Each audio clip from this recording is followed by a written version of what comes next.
So, what's up mga Lods? Muling nagbabalik ang inyong PBA Chismis para nga magbigay ng PBA updates. Gob Delta Pineda nakiusap sa isang NBA superstar. Champion nga ito mga Lods ha. Siya na kaya ang sagot?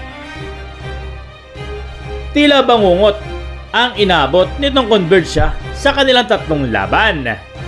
Dito nga'y nakasungkit lang sila ng isang panalo kontra guest team na Macau Black Bears. Malayo nga sa inasahan ng mga PBA fans na kung saan ay binasagan pa nga ito na super team di umano. Buhat ng malipat itong sina Calvin Abueva, Jonel Policarpio at sa pagbabalik kay Mikey Williams. Sa tatlong laro nitong FiberXers ay tinalo ito ng Terra Firma Jeep at Meralco Bolts. Kaya ang sigaw ng mga Converge fans, anong nangyari? Kung kailan nadagdagan kayo ng mga star players, parang humina naman. Palit import na kaya?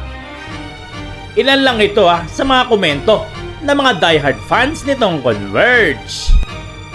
Pero para sa mga eksperto, ay normal ang nangyayari sa Converge.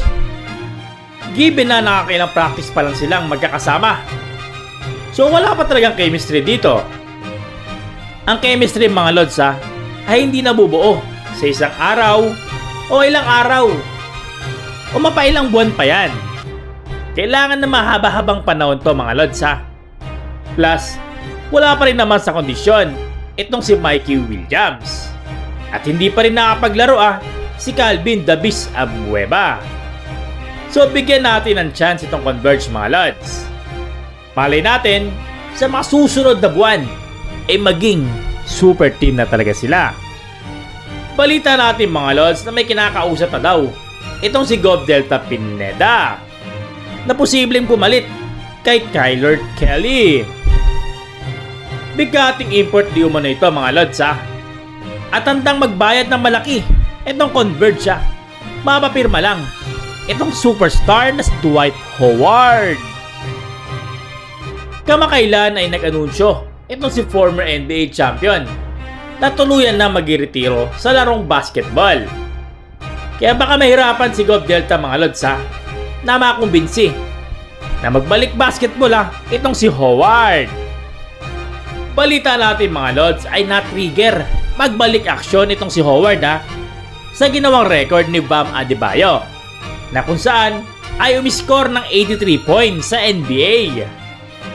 Balak daw tapatan ito ni Howard mga Lods yun nga lang sa PBA hindi sa NBA. Hindi malabo ito mga Lods dahil kita naman sa last tournament na sinalihan nito ay talagang kondisyon pa. At talagang minama ang mga kalaban na naglaro para sa team ng SGA. Exciting ito mga Lods. Na kung sakali makuha nila si Dwight Howard na panigurado maghahalimaw ito sa PBA. At hindi rin imposible itong makuha ng Converge mga Lods. Knowing Gob Delta Pineda ay lahat gagawin niya na makapag-champion lang. Kaya para sa Converge fans, relax lang kayo mga Lods. Malayo pang laban. So tingin nyo mga Lods, ano ang naging problema sa Converge FiberXers? Si Dwight Howard na ba ang sagot sa problema nila?